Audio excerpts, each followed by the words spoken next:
expected that we'll have a puja here or we'll have any program of this kind.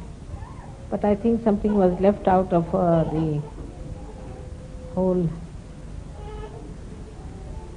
program of such a fast one. As you know, I had to do going from London to Frankfurt to America to Bogota to be back, then Andorra and all these places. Still I thought now it's finished, and when I came here in London I learned that there was one puja was not done. It is left Vishuddi.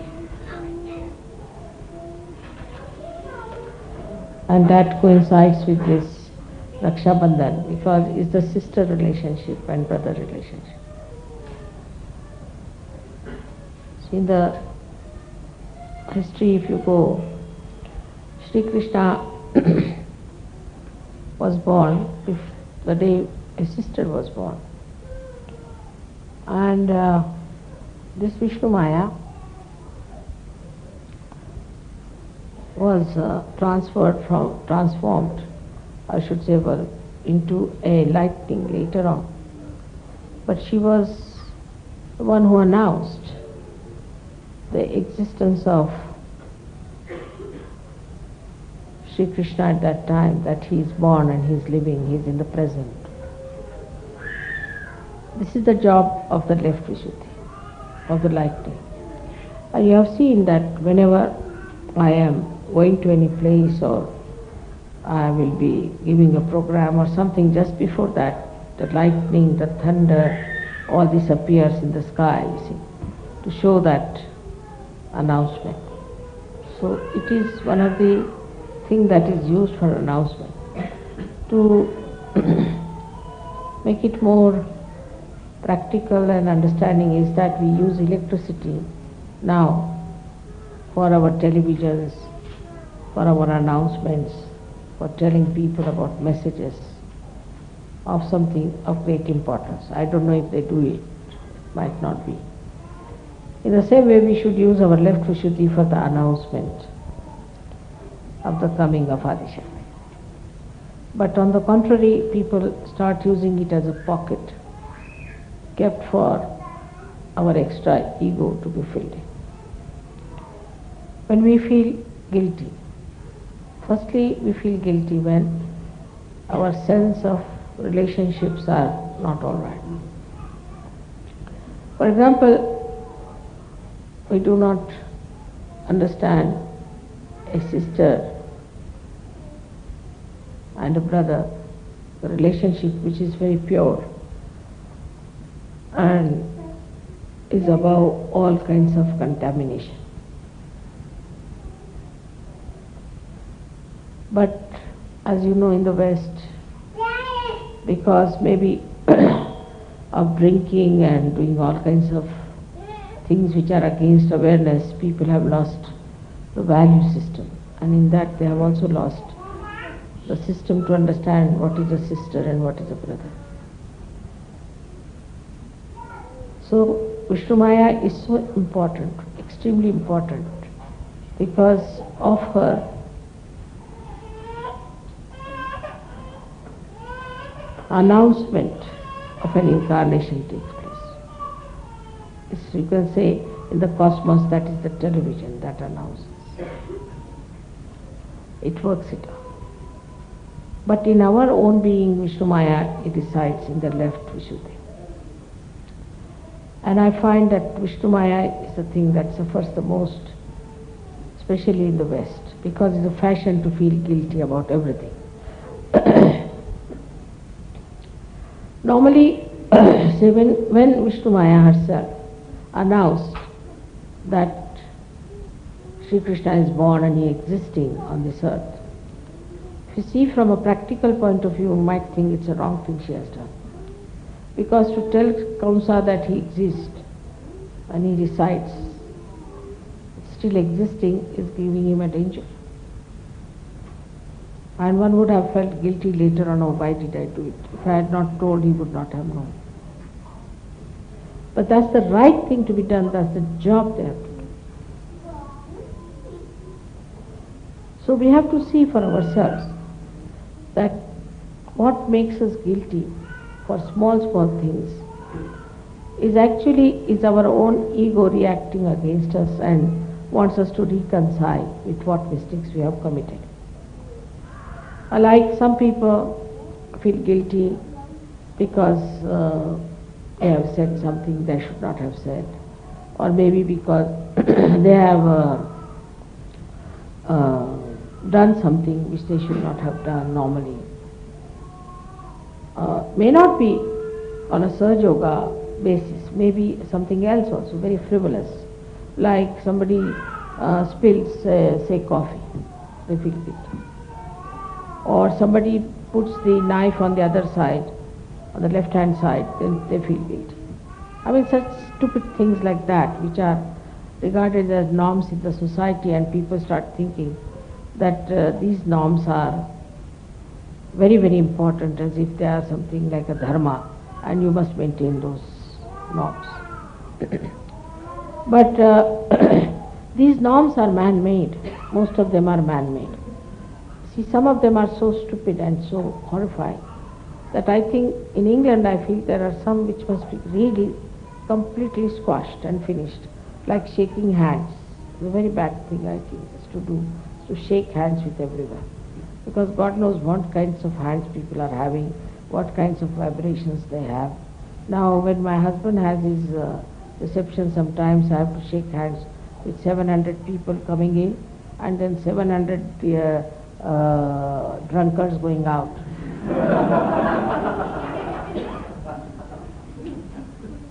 So, this shaking of hands, I think, is a very, very bad habit. It's all right for Sahaja Yogis to shake hands, but for others, to shake anybody's hand is better to do namaste, though it might be some very simple Indian method. But I think the best way is to say namaste, because shaking hands can cause lots of problems to human beings. And now with all these diseases coming up and all that, I think one has to be very careful about shaking hands. Worse than that is in France, I find, is like when you meet someone you must kiss. The worst habit, actually, horrible.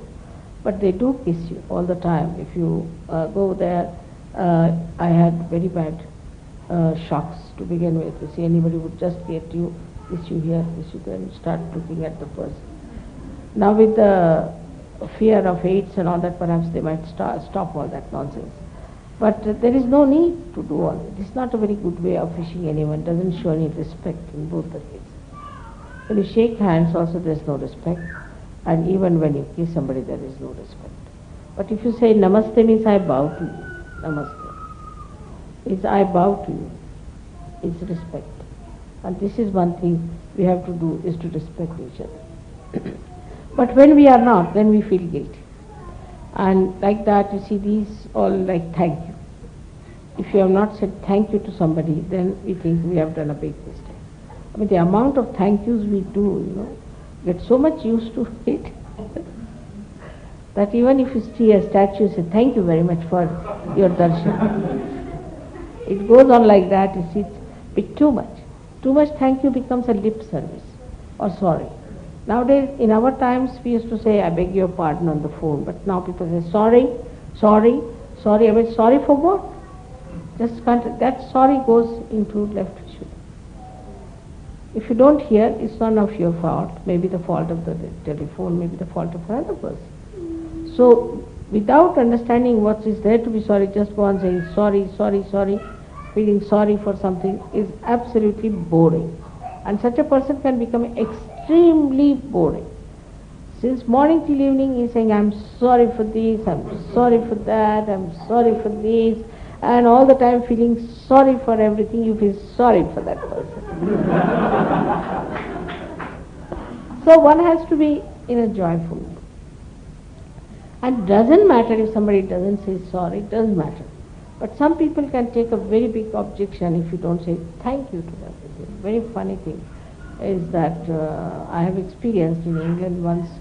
I was going out and John was there, John was driving the car, and my daughter was coming out of the house, so he left the door open, and he just, as soon as she sat down, hardly took about 5-6 seconds, He closed the door and went round. But he didn't say thank you to the fellow who was standing behind. You see, they are supposed to be all very rich, cultured, educated people. So this fellow got out of his car and caught hold of his belt. And he wouldn't allow the car to move. When the car was moving, I couldn't understand what was happening. So I asked Johnny, stop the car, stop the car. I said, what's the matter? He didn't say thank you to me. This fellow would have been killed or something would have happened to him. It doesn't matter. He should say thank you. These are the funny norms that we have, so many of them, and sometimes you miss the point. Sometimes you miss the point because the whole thing becomes so mechanical. It is not mechanical. If you say thank you, it's a way of just even expression, your smile, just a gesture can say that you are thankful to people for what they have done. But it is a norm which is created since long, They have dropped out so many things, like they have dropped out their tailcoats, everything. And I think too much thanking and too much feeling sorry should be dropped out. Either you go to the left or to the right. So the best thing now is, if somebody does something for you, all right, just a smile. Sometimes say thank you, all right. But not all the time teaching us, did you say thank you? Like one child told me, I don't want to go to their house. I said, why? Because I have to say thank you, thank you, thank you, thank you all the time. So children also somehow or other find it's very artificial. It becomes a lip service. And this lip service can go anywhere, and people start feeling very sorry for things like, I didn't send a Christmas card, so they feel sorry. Christmas card is not important. We must see why we have to send a Christmas card. Is to wish this person. Do you have that in your heart? Did you feel that from your heart? Once you start feeling from your heart, then you will never catch your left vision. It's a very superficial way of avoiding the mistakes you have made. Now supposing I have not done something which I should have done. Sometimes it happens. And I feel it in my heart, Just feel it. I should have done it. And if I have not done it, then it gets corrected. Not only that, but for a Sahaja Yogi, it works. So to feel it in your heart, otherwise whatever is superficial, you shouldn't worry. You shouldn't worry, you are all yogis. You must know you are all saints now. So you don't have to worry about small things. Even if you slap someone is all right. If it is necessary, you can slap people. There were yogis who used to throw stones at others just to save themselves from their boredom, from their aggression.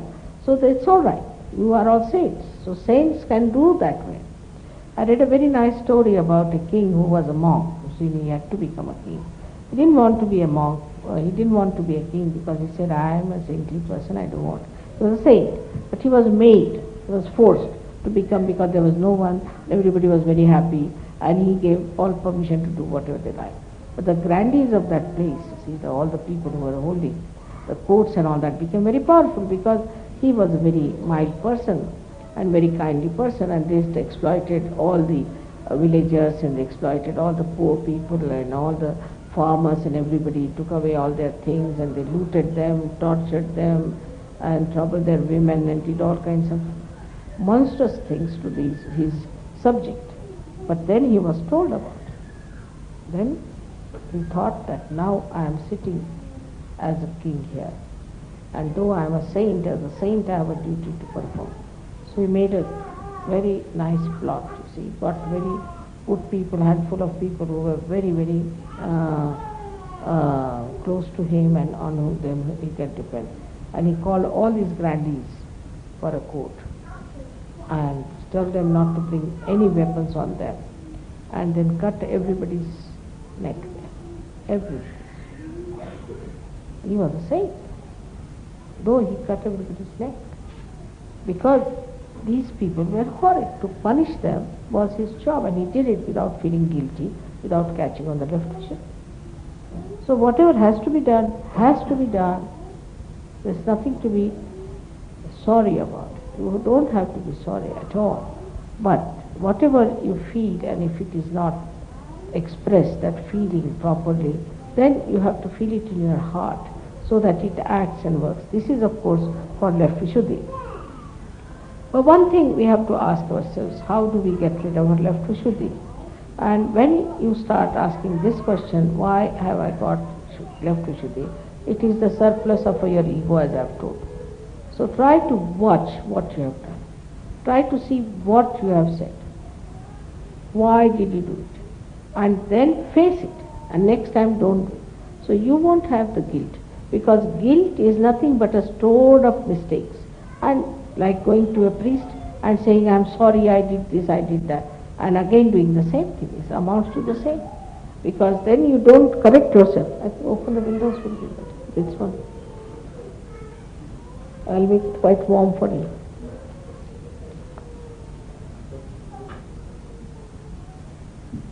Thank you.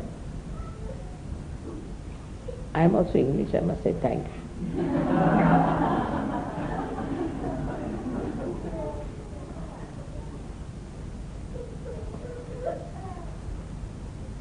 So this amounts to one thing, to understand what mistakes you have committed, what your ego wants to feel bad about it, and then do not store it up, face it up and never do it again. Just be determined, I will not do it again, that's all. You have to just say, I will not do it again, whatever it is. Face up to it and say that I will not do it again. That's the best way you can manage your left Vishuddhi. Another thing is the announcement. If you use your left Vishuddhi for announcement, there cannot be any guilt. Without feeling any guilt, without feeling nervous, without feeling funny about it, you have to go on telling about it. It works very well. We need not be now any more afraid. Now I've been in this country 14 years, working in the West for 14 years, you can talk about it very freely. Today's only they gave me an example of that the musicians were coming, and while coming, one of them happened to go earlier, and they asked them, why are you going to London? They said, we are going to sing devotional songs to Shri Mataji. Who is Shri Mataji? He showed my photograph, finished. He never asked them for anything, didn't ask for their passport, didn't check them or anything. Another thing was when they came and the customs people were there, and they asked, where are you singing, where are you fixed? They said, we are not fixed anywhere. We are just going to sing our musical songs, our musical devotion for Mother, and we are going to sing songs to her, to Mataji Nirmala Devi. The fellow, who was an Englishman, in Hindi he said, "Theek hai, theek hai." So these things, announcement helps a lot. For example, wearing a badge or wearing a necklace like that or a ring itself is an announcement that you have found out the truth. And then, not only that, but also, if you want, you should sometimes start wearing a sari. Doesn't matter, sometimes kurta pajama, doesn't matter, on the streets. If you walk about, people will know. Now, some say that if you wear these things, then Mother has said, no, I never said so, that you cannot wear. If you like, you can wear, but there's a freedom to you. If you want, you can wear it, or if you don't want, you need not wear.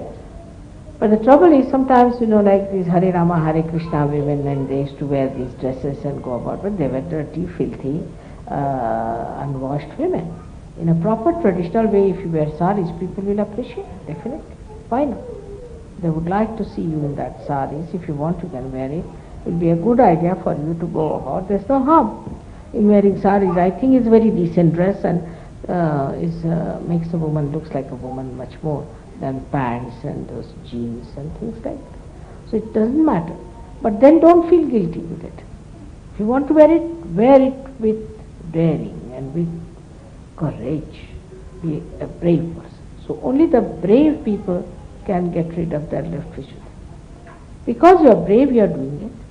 That's a culture that has to come. We like the saris, we'll wear. If we like the kurta pajamas now in this heat, to wear a three-piece suit, is it good? But you'll wear three-piece suit with a tie, a perspiring. In India especially, I don't understand how the English can manage with the dress of England. Wearing three-piece suits and with the ties. All right, some people can, but not all. Those who feel very cold can manage, but not everybody cannot do it. So why should you wear these dresses which are not suitable for them? But that doesn't mean in India I have seen people be wearing some sort of a so-called short and so-called short on top and moving about. That's stupid because it is indecent. So we cannot wear indecent dresses. We have to wear decent dresses, but which are comfortable and decent. There is nothing like we are English, we are Indian, we are this. We are all universal beings. And once you accept this, suddenly you jump into the state of collective consciousness, into the state of Virat. Once Virat opens out, left Vishuddi is finished. If you are a part and parcel of the Virat, how can you make mistakes? How can you be guilty? Because it is the Virat who takes over. He is the one. Supposing now in your hand something goes wrong, you don't blame your hand for it. What you blame is the body. The body has the problem. And the body has to look after. The body takes over. It comes, repairs, looks after, circulates, whatever it is, pain, so whatever it is, the suggestion comes from the whole body. It's not that the only finger starts feeling guilty. It's the whole body. In the same way, once you jump into that state of Virat, into the state where you feel I am a part and parcel of the whole, Vishuddi should drop out. Left Vishuddi should completely drop out. It has no place. It has no place. How can you alone feel guilty when you are part and parcel of the whole? What's the logic? You cannot feel guilty. If you are part and parcel of the whole, then the whole takes over. And this is where you can cut down your left Vishuddi very well. So now we have to come to a point where we have to see what is our destiny. Sahaja Yogis have their destinies. Have you fulfilled your destiny? You have not come to Sahaja Yoga out of some sort of a fashion. You have not come to Sahaja Yoga out of some sort of a fan of Shri Mataji Nirmala Devi. No. You have come here to be saved. All right. And then, what is your destiny? Destiny is to become part and parcel of the whole. Have you become part and parcel of the whole? The collectivity part. You still are involved, supposing, into your own problems. I should have said this to my wife, to my children, to my house. Then you are not part and parcel of it. But if you just think of other people who are Sahaja Yogis, how nice they are all my brothers and sisters, we belong to one family, we have to be together, it's all one. Then what happens? The whole petty idea of feeling guilty and all that disappears into thin air. It's like one drop of something getting into the ocean. God knows where it has gone. It has become such a small speck of a stuff that you don't even see, don't even feel it what it is. So what one has to understand that we have to fulfill our destiny. And what is our destiny is? Our destiny is to become part and parcel of the whole. And that's how Vishnumaya asserts herself, shines and announces. When you have become part and parcel of the whole, what is there to feel shy to tell about it? We are saints. Of course we are. Are you saints? Yes, we are. You have to talk about Sahaja Yoga, I have to talk about me in a very open manner, not to feel shy about it. We have had sort of processions and all that in India, but here we dare not have any procession. In England, out of question, you see, I don't know, people feel very shy about it to have a procession, but supposing you have a procession, then what happens? Then you are just on the television as soon as you have a procession. To bring yourself on the procession, you have to announce and make it a collective effort to announce, then you are. But I would say we have to wait for 1 or 2 years more, at the most 1 year more, and then we have to go ahead with demonstrations, with telling people, announcing it, talking about it. This is what is Vishnumaya. And if you start thinking tonight that what you are going to do about it, your left Vishuddi will be clear now. So much so that I become deaf on my left ear, the way you people are sometimes feel guilty about it. Now don't feel guilty that we have not fulfilled our destiny. That's the trouble. Think about it positively. You see, when you feel guilty, you don't think about it positively, what I should have done, what I should have looked after, how I should have gone about it, how I should have gone further. So these things are very important to understand, that if you have to fulfill your destiny, first and foremost thing is you must think about it and understand about it, that what is your destiny?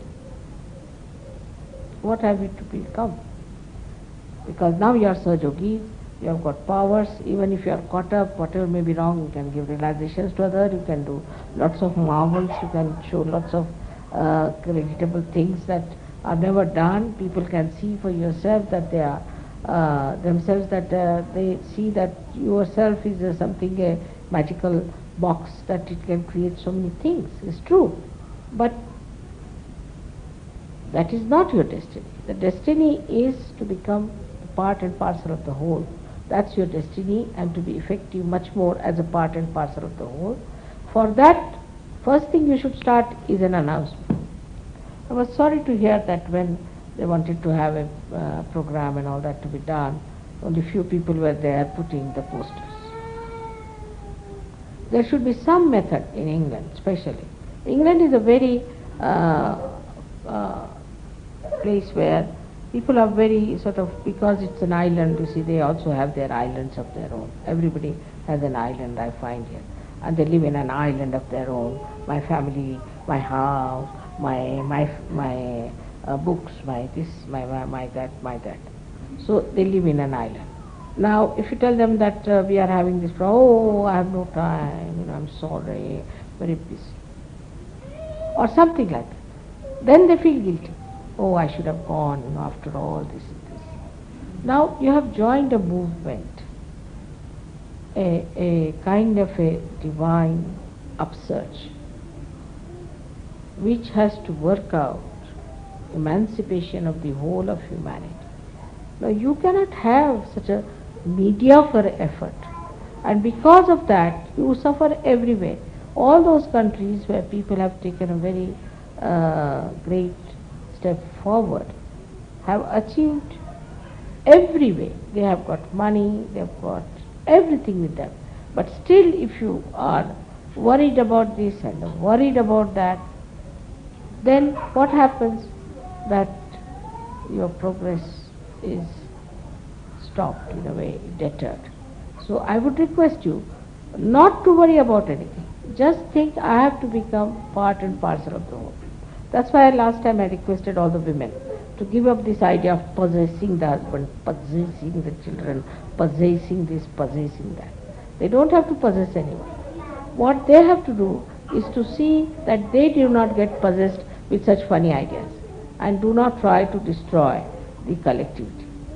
So the collectivity has to be brought in such a way that people do feel the oneness within themselves and feel that they are all together, living together as part and parcel of the whole. For example, now this finger does some this finger gets hurt or something. This finger doesn't go and say, I'm sorry, does it? Or say by mistake, you see, this hand hits this one. It won't say, I'm sorry I hit you. Because who is the other to say the sorry? Who is the other for whom to feel guilty? We are all one.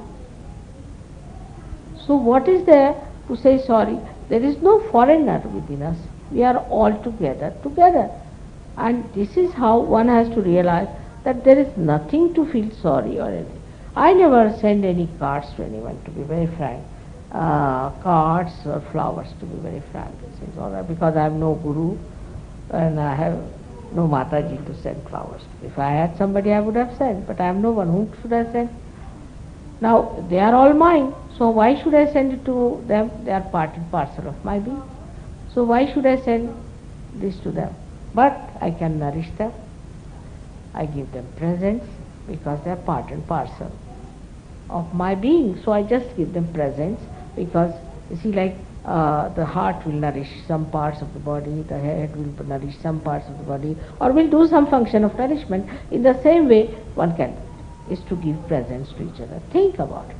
Small things I have told you to think about. how to do it. Sometimes so, like once I was singing one song in Marathi, and it was left there and there. For some time, I didn't know how they picked it up from somewhere. And one day I was just sitting like this, and they started the song. And tears started rolling my eyes. I said, look at them. How thoughtful of them to know about that I like this song and this. But when you are not part and parcel of the whole, you can make a tremendous mistakes in also pleasing other people. The example of that is like this. I've been to Sahasrar Puja. In the Sahasrar Puja, there was a lady in charge of me. She was little, I must say, I don't know what to say. But for 2.5 days, she gave me nothing to eat but mozzarella cheese. Morning mozzarella cheese, those daytime mozzarellas, evening mozzarella. I said, must be they are running short of money. That's why there's no food in there. So I never did it. I was just eating nicely, but I'm not bothered. Then somebody came and told me, oh, what a choice we have here, eh? You have a choice? Yes, lots of things for eating. I said, oh God, I've been eating only mozzarella.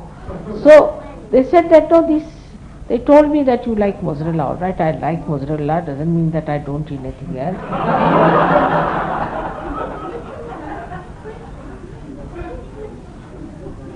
So this kind of understanding shows what? Shows that you have not understood me at all. You have not seen me. Partially you know that once I said, all right, I like mozzarella. So only mozzarella. But what I would say that, you see, that to understand me, you must know that, to study me, to understand me, what mother is, what she likes, what she does. If you really want, I mean, I like practically everything. I eat everything. I have no choice of food or anything, no choice of anything. I like English music, Western music, I like even some pop music. I like every sort of thing. I mean, whichever is good, which has good vibrations, I like everything. I don't make fuss about things, but to say that mother likes this, see, and they just stick on to that point, shows that they are not collective. Collective is to understand me fully. Supposing there is a problem here, so all the blood cells know there is a problem here.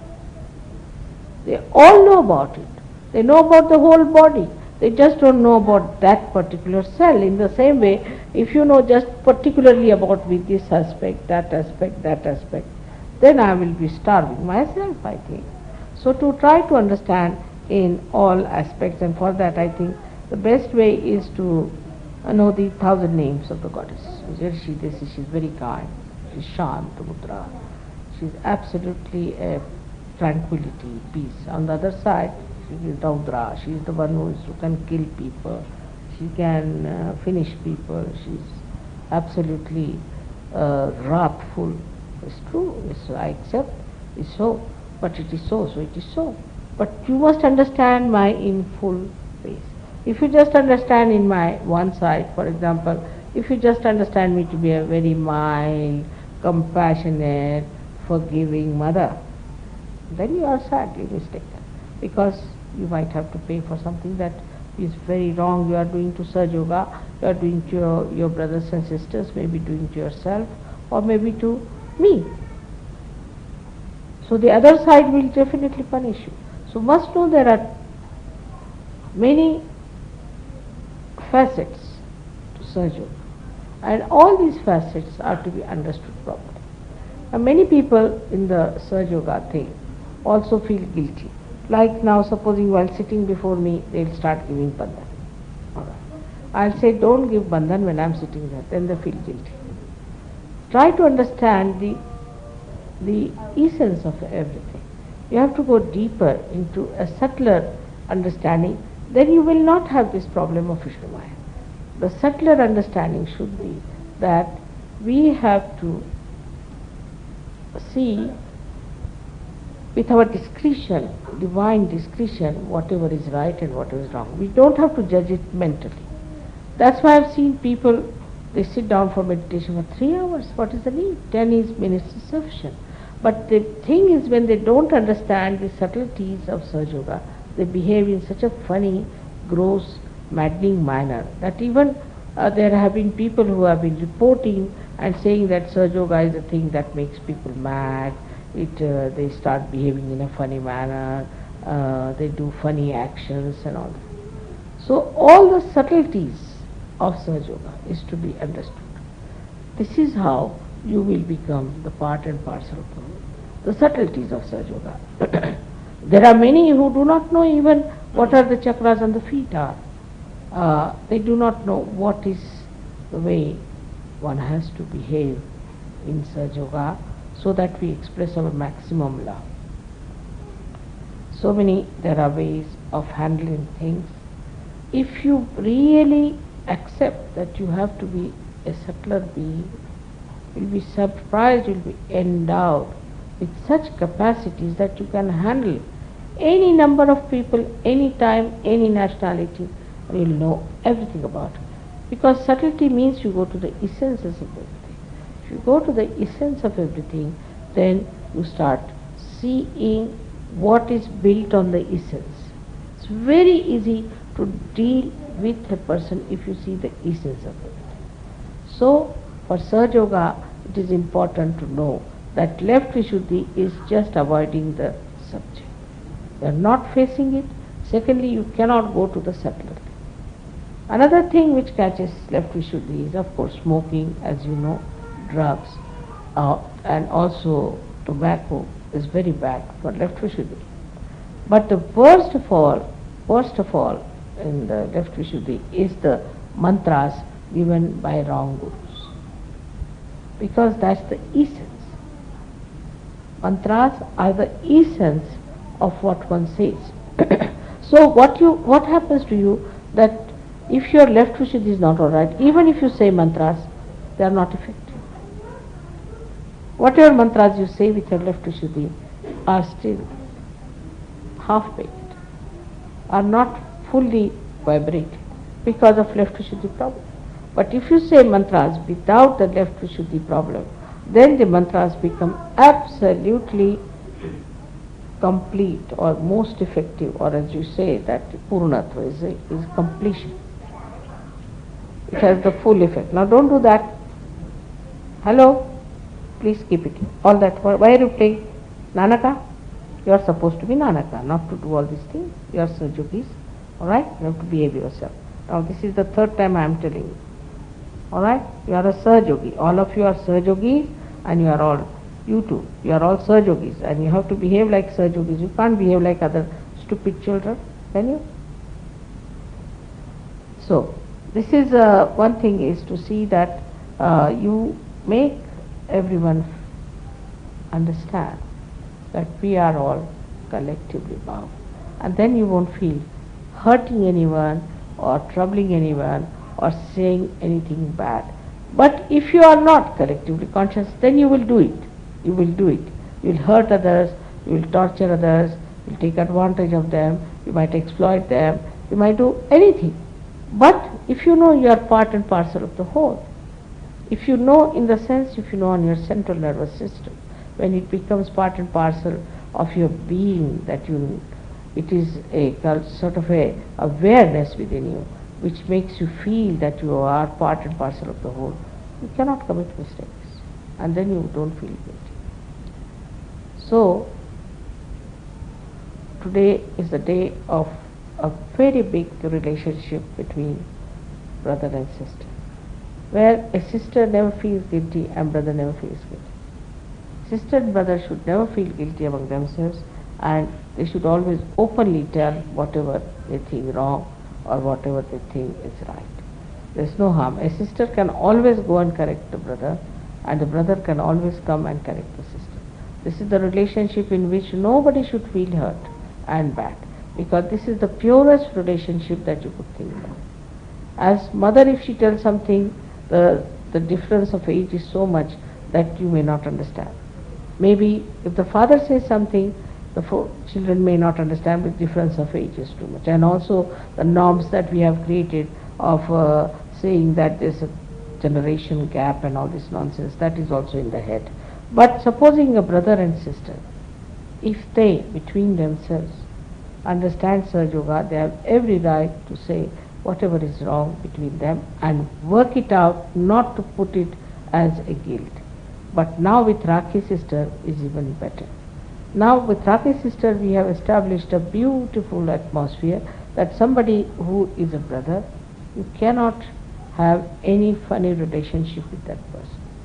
It kills all your flirtations, all your funny relationships that one develops, all kinds of marriage breaking problems and people going astray. Once you have understood the principle that we have to settle ourselves on very holy relationship with each other, this is the way in Sahaja Yoga we establish that holy relationship. And moreover, one has to see that this holy relationship gives you joy, happiness and pleasure. It is not just a holy relationship of some force or some sort of a thing. Even if you cannot give anything to your sister or the brother cannot do anything for the sister, doesn't matter. The relationship is in the heart and is felt very much, and when you feel it, that relationship, that sweetness of purity, of holiness flows. I know of some people who have sacrificed such a lot for the brothers and so much for the sisters also. So one has to understand this relationship is to be kept very clean, beautiful and absolutely open. There should be no formality in it, that a brother should go and say, I'm sorry, the sister should say, I'm sorry. You have to be open and tell. They should never feel bad about your brother and sister. But it can be the other way around. I have seen people like, there was a Bhutish woman who turned out to be very Bhutish, and then somebody said, but she is my Rakhi sister. So what? As soon as she becomes Bhutish, there's no Rakhi. Impurity. Any impurity walking, no Rakhi anymore. Finished. That's broken, long time back. You have to have pure relationships of pure personality. You cannot have impure personalities. And then I must have a weakness for the... It has created lots of problems for me in America, this Rakhi sister business. You see, she's the Rakhi sister of that, and this Rakhi sister just started creating a kind of a problem of, we can say, intrigue. And she started to her Rakhi brothers, and all Rakhi brothers joined in that intrigue. It should not in any way cover your discretion. That's why the discretion stands in between. To understand if Rakhi sister is telling you something, is it going against Sahaja Yoga or for Sahaja Yoga? That discretion is in between. Before you go to this point, you have a discretion here to see for yourself that this Rakhi relationship has to be nourishing, supporting, helping Sahaja Yoga. Other than that, it doesn't exist. We are brothers and sisters in Sahaja Yoga. Anything that breaks it, there's no relationship at all. Anyway, if you understand this simple thing, I think we have done a good job today. May God bless.